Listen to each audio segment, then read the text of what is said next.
निजी विधेयक पेशित किया है, सचमुच अपने आप में जो प्रस्ताव सीआर पाटिल साहब लेके आए हैं और जिस तरह से सदन की रुचि इस विषय पर है, जिस प्रकार से हर सदस्य इसमें भाग लेना चाहते हैं, और मैं बताऊंगा कि इस विधेयक के आने के बाद अभी लगभग 30-35 लोगों का नाम वहां लंबित है। और मैं सदन से भी आग्रह करूंगा और स्पीकर महोदय ने भी कहा था और आपसे भी कहूंगा कि इस पर एक विस्तृत चर्चा की आवश्यकता है जो सरकारी कार्यकाल के दौरान हो। ये तो हमारा सौभाग्य है कि सीआर पाटिल साहब ने इस प्रस्ताव को लाया और हम लोग इसको निजी तौर पर विमर्श कर रहे हैं, जिसमें सरकार इनकी बात को सुन रही है। लेकिन खरगे साहब ने भी इसमें अपनी रुचि दिखाई है और इनका भी क्षेत्र रहा है और इनकी बार बार इस बात की चिंता है कि आखिर इतनी बड़ी योजना जो सरकार ने घोषित किया है, इसको हम पूरा कैसे करेंगे। मैं एक बात देख रहा था कि जिस प्रकार से भी आप सब लोग कह रहे थे, मैं भी जब इस मंत्रालय में आया तो मुझे लगा कि आखिर में क्या है, लेकिन जैसे जैसे दिन बीत रहा है और जैसे जैसे इस मंत्रालय को समझ रहा हूं और जैसे जैसे, क्योंकि मैं भी एक आपके तरह ही सांसद हूं और मैं भी देहात से हूं, छपड़ा से हूं, और प्रत्येक दिन जो लोकसभा के लोग हमारे सदस्य हैं, सब पीड़ा एक तरफ, अस्पताल में आप डॉक्टर को दिखवा लेंगे, लेकिन जो रोजगार की लंबी कतार हमारे घर के बाहर लगी रहती है। The time towards is over allotted. Till the minister's reply we can extend. Then afterwards we'll take it.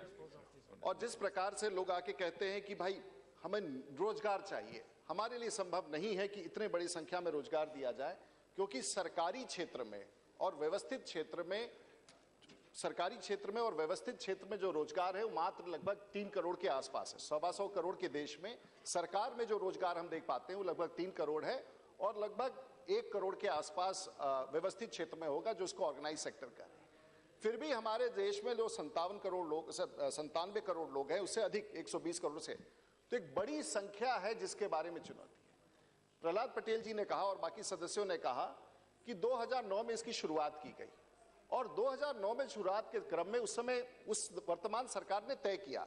देखिए, आज हम उसको विरोधाभास में कह सकते हैं, लेकिन कहीं तो शुरुआत हुई, आपके समय शुरुआत हुई और उस समय की सरकार ने कहा कि 50 करोड़ लोगों को प्रशिक्षित करना है। अब ये संख्या एक ऐसी संख्या है जो सुनने के बाद, यानी कि it's approximately 500 million people, and this came under the national skill development policy which was a policy passed by the cabinet.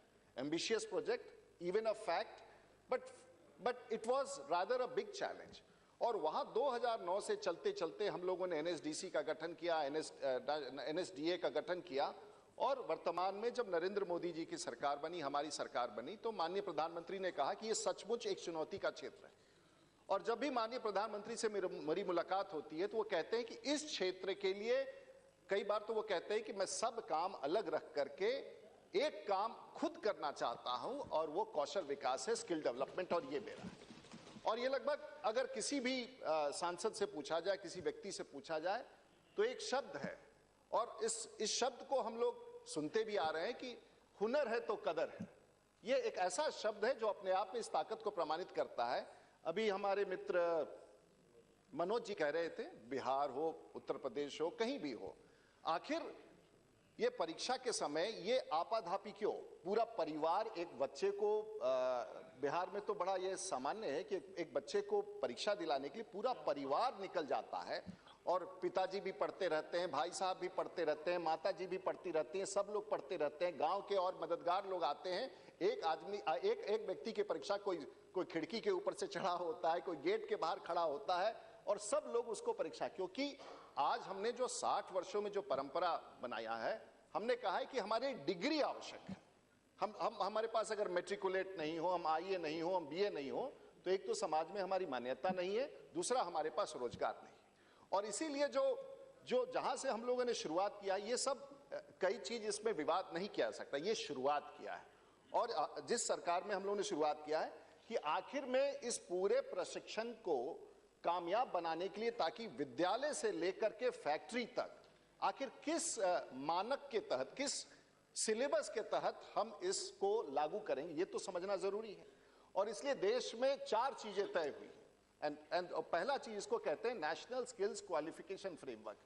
ये तकनीकी शब्द दिखता है, लेकिन इस बात को तय किया गया है कि पूरे भारत में, चाहे वो सिलाई का प्रशिक्षण हो, गाड़ी मैकेनिक हो, या बड़े फैक्ट्री में काम करने वाला हो, असेंबली लाइन पर हो, या फोर्कलिफ्ट ऑपरेटर हो, या मेसन हो, या प्लम्बर हो, जो भी आपके आंख के सामने दिखता है उसका एक, जैसे हम लोग class 1, class 2, class 3, class 4, class 5 में जाते हैं और पढ़ाई करते हैं, इसी तरह से हर चीज के लिए, चाहे वो कृषि के क्षेत्र में हो, हेल्थ के सेक्टर में हो, जो सामान्य सिलेबस के बाहर है, हर का एक सिलेबस बनना चाहिए कि प्लम्बर बनने के लिए आपको क्या करना होगा, ड्राइवर बनने के लिए क्या होगा, और उसकी मान्यता सरकार के बाहर हम लोग ले गए। हम लोग आज तक समझते हैं कि सरकारी संस्था ही सर्टिफिकेट देती है, लेकिन मैं बता रहा हूं भाई साहब, भाई हम सबको ये नेशनल स्किल्स क्वालिफिकेशन फ्रेम है। अब जैसे हम लोग बार बार ये बात करते हैं कि एक, जैसे मैंने कहा, पहले भी कहा था कि एक वेल्डर होता है, तो आखिर वेल्डर तो हम लोग सब समझते हैं कि वेल्डर होता है, लेकिन एक वेल्डर वो होता है जो बड़े बड़े कारखाने में जो गाड़ियां बनती हैं, तो वो अपना टॉर्च लेके आता है और 6 जगह छोटा छोटा अपने टॉर्च से जो वेल्डिंग मशीन है उसे देता है, और 2 मिनट में वो गाड़ी का शेषे आगे बढ़ जाता है, उसका एक काम है।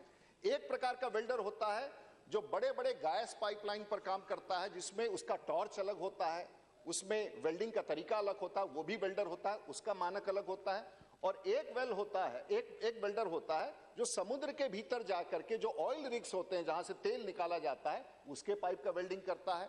उसका क्वालिफिकेशन, उसे गोताखोर भी होना पड़ेगा और साथ साथ उसको वेल्डिंग का काम समुद्र के भीतर जाए।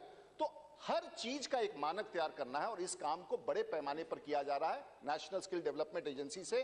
और आने वाले दिनों में sir, Sir, I have taken note. That is why I have requested the honourable members to, we'll in case this is required, honourable speaker also mentioned, and we will take it as under some government motion in next session. But meanwhile, I just try to make my reply very short so that the members can have a brief.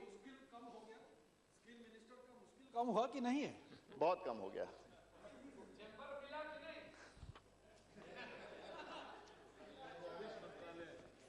नहीं, मैं समझ सकता हूं आप जिस बात की चर्चा कर रहे हैं, मुझे वो बिल्कुल वैसा कोई नहीं है। आप खड़गे सामने कहा पैसा नहीं, हमारे पास पर्याप्त पैसा है। सरकार ने और माननीय प्रधानमंत्री जी ने कहा है कि इस क्षेत्र में जितने पैसे की आवश्यकता होगी देश में कौशल विकास के लिए हम देंगे, इसलिए हमें उस बात का चिंता नहीं।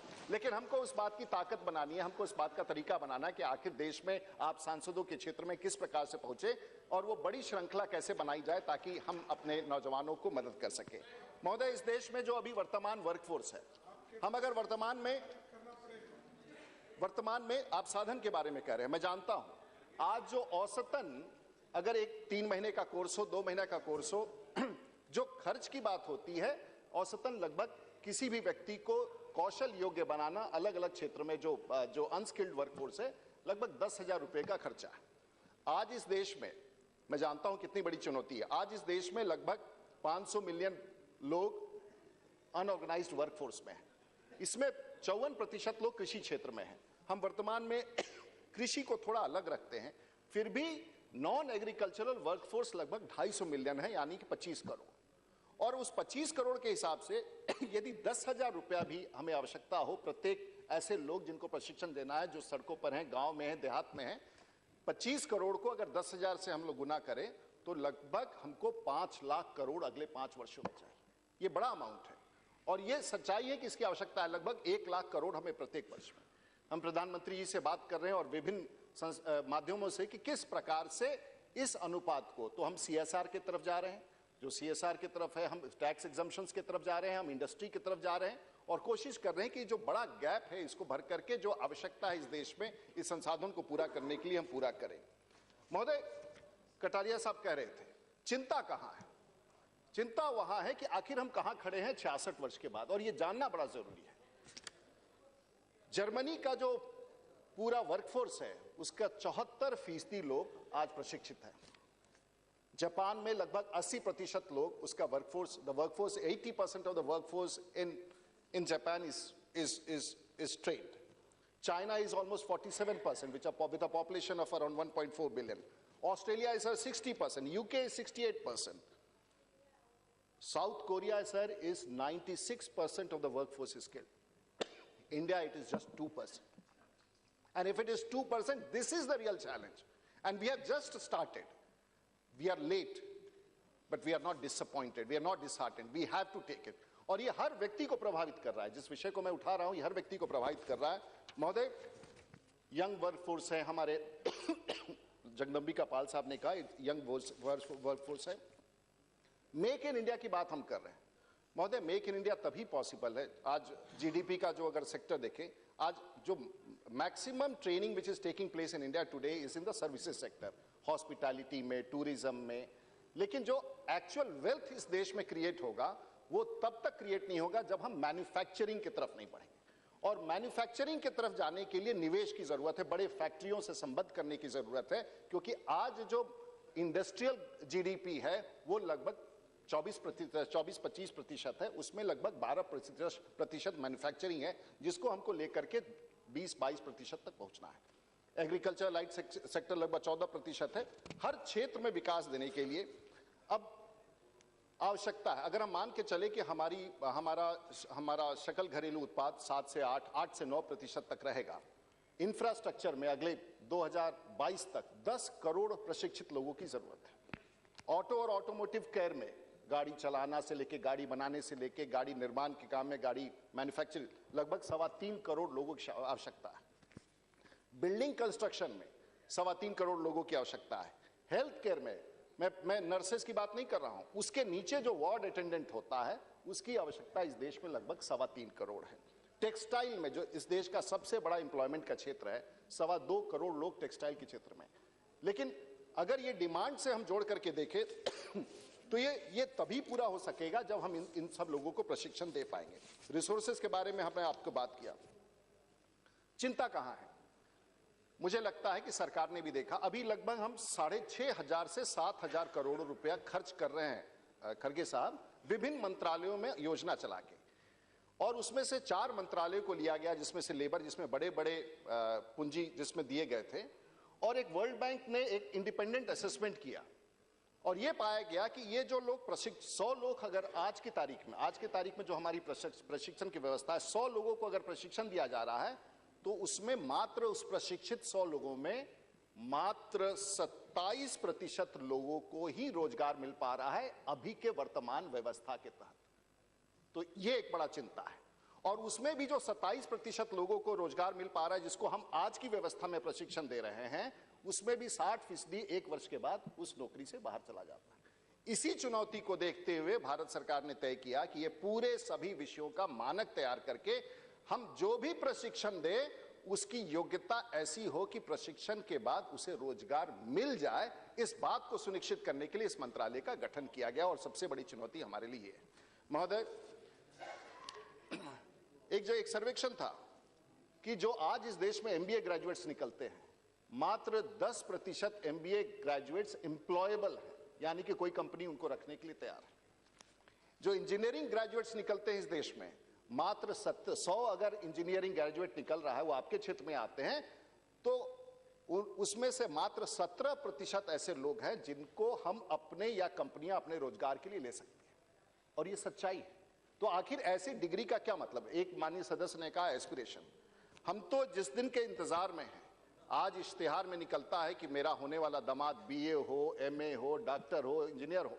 हम तो माननीय मोदी जी के सरकार में उस दिन के इंतजार में हो जिस दिन अखबारों में इश्तिहार हो कि मेरा होने वाला दामाद चीफ प्लम्बर है, चीफ कारपेंटर है, और वो मेरा दामाद बनेगा जिसका सैलरी 1 लाख होगा। हम उस दिन के इंतजार में। ये एस्पिरेशन बदलना है, क्योंकि उसकी मान्यता नहीं हो पा रही है। वो व्यक्ति अगर उसके पास हुनर भी है, आज उसके पास हुनर भी है, लेकिन उसके हुनर की वो पहचान नहीं बन पा रही है। हमें ये एस्पिरेशंस बदलना पड़ेगा और शैक्षणिक क्षेत्र में इसमें बड़ा परिवर्तन करने के बाद हो सकता है। ये कैसे हो सकेगा हम बताएंगे। महोदय, अगर विश्व के नक्शे पर हम उठा के देखें, पेरू एक देश है। पेरू यहां से 17,000 किलोमीटर दूर है सर, साउथ अमेरिका में। पता नहीं जाने में कितना वक्त लगेगा। वहां के एम्बेसी ने हमें सूचित किया कि भारत से यहां की कंपनियां हमारे यहां पेरू से आने वाले लोगों के लिए वीजा मांग रही है। तो हमने छानबीन की कि साहब, ये पेरू से 17,000, कोई डॉक्टर आ रहा है, कोई इंजीनियर आ रहा है, कोई रॉकेट साइंटिस्ट आ रहा है, भाई पेरू से कौन आ रहा है? तो पता चला कि पेरू से वैसे लोगों को हम अच्छा, जिस देश में मात्र 250 भारतीय हैं, पेरू में कोई ऐसा नहीं है कि इंग्लैंड की तरह और कनाडा की तरह भारत के लोग रहे। तो पता चला, शायद उनकी भाषा भी अलग होगा, पता चला कि वहां से फोर्कलिफ्ट ऑपरेटर जो आप रोज देखते हैं, उसके वीजा कंपनियां ले रही हैं। लॉन्ग होल ड्रिल ऑपरेटर, उसके लिए वीजा दे रही हैं ताकि भारत में आके वो चलाए। अब इस देश में 66 साल के बाद ये बड़े डंपर्स चलाने के लिए, लॉन्ग होल्ड ऑपरेटर्स चलाने के लिए, फोर्क लिफ्ट ऑपरेटर्स चलाने के लिए भारत में 17,000 किलोमीटर दूर से लोग आके वेतन कमा के और भारत से चले जाए, ये चिंता का विषय है, चिंता का विषय है महोदय। और ये उदाहरण हम आपको इसलिए दे रहे हैं कि आखिर इस चुनौती को हम लोग कैसे पूरा करेंगे। महोदय, मैं ऑस्ट्रेलिया की आबादी तो वैसे ही बहुत कम है। उनका एक प्रांत है जैसे हमारे यहाँ बिहार, उत्तर प्रदेश, मध्य प्रदेश, जिसकी आबादी है 1.10 लाख के आसपास। और जब हमने वहां के लोगों से बातचीत शुरू की, एक प्रांत है ऑस्ट्रेलिया में, इसके बाद 10 लाख है, वहां पर जो क्वालिफिकेशन पैक्स करते हैं 1032 क्वालिफिकेशन पैक है। यहां तक कि जो उनके यहाँ, जो हमारे यहाँ आईपीएस बनता है या हमारे यहाँ पुलिस की नौकरी करता है, एसपी बनता है या डीएसपी बनता है, उनके यहाँ भी जो बहाली होती है आईपीएस ऑफिसर, उनके शब्दों में उसका सबसे पहले स्किल ट्रेनिंग होता है, स्किल इंस्टीट्यूट में जाता है, और सिपाही के भी ट्रेनिंग का स्किल होता है और उसको क्वालिफिकेशन पैक होता है। वो शिक्षा नहीं होता, यूपीएससी का एग्जाम नहीं होता है।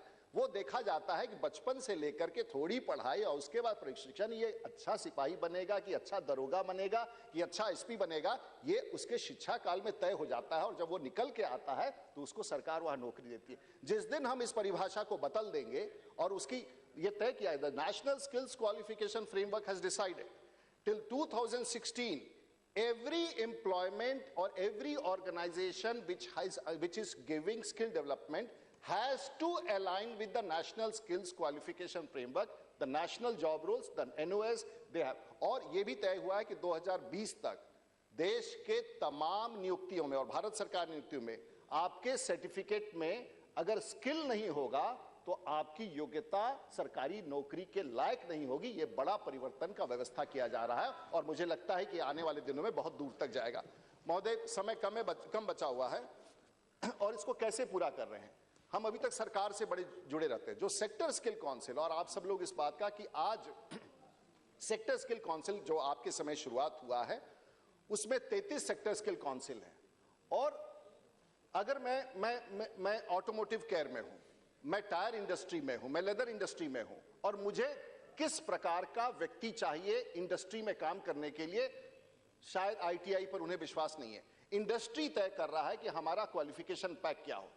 मैं उदाहरण के तौर पर, क्वालिफिकेशन पैक क्या होता है। एक क्वालिफिकेशन पैक, या मान लीजिए महोदय जैसे मैं पायलट हूं, तो पायलट के रूप में मैं जहाज उड़ाना जानता हूं, लेकिन साथ साथ मैं नेविगेशन भी जानता हूं कि आसमान में किस तरह है, वो एक अलग कोर्स होता है।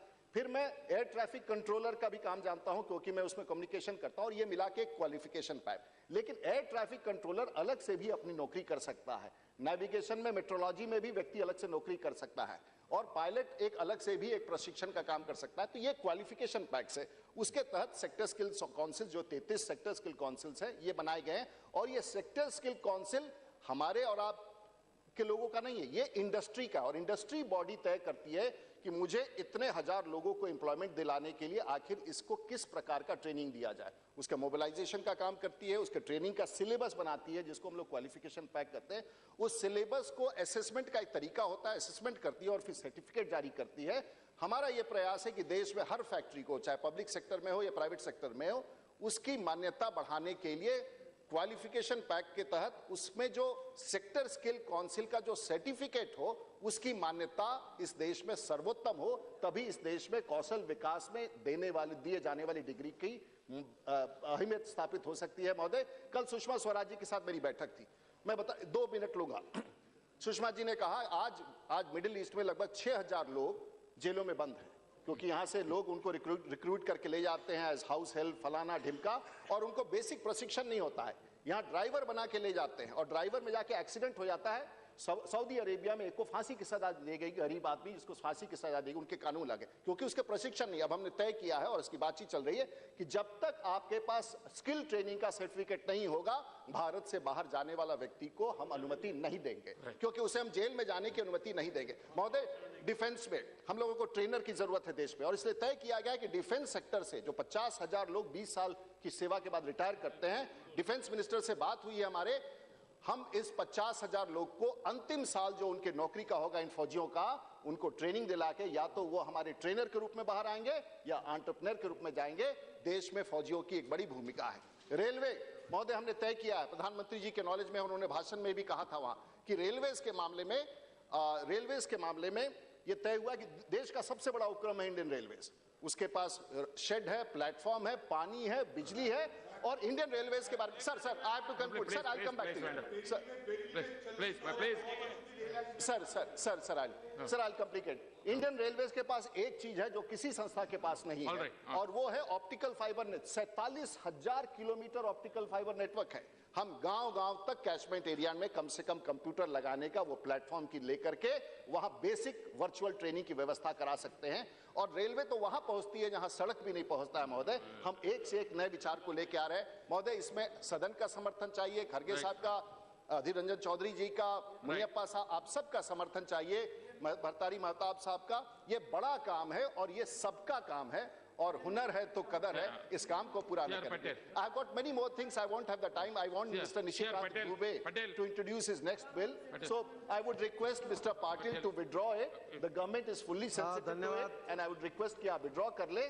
धन्यवाद। हम उसे पूरा करें। उपाध्यक्ष महोदय, जो प्रस्ताव में लेके आया था उसके ऊपर जो सभी साथियों ने अपने विचार प्रकट किए, और जिस तरह से मंत्री जी ने भी जो काम हो रहा है उसके बारे में जो कहा है, और प्रधानमंत्री जी ने जिस तरह से काम किया है, उसके ऊपर से मैं मेरा प्रस्ताव विड्रॉ करता हूं। Okay. The question is that will be granted to withdraw the resolution. Those in favor may say aye. Those against may say no. Yes.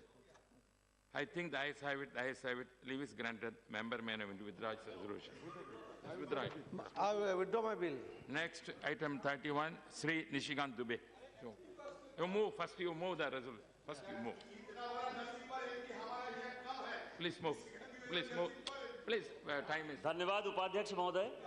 यह सभा सरकार से आग्रह करती है कि वह कश्मीर से विस्थापित व्यक्तियों जो देश के विभिन्न भागों में दयनीय दशा में रह रहे हैं के पुनर्वास और कल्याण के लिए तत्काल कदम उठाए। You speak. No. उपाध्यक्ष महोदय,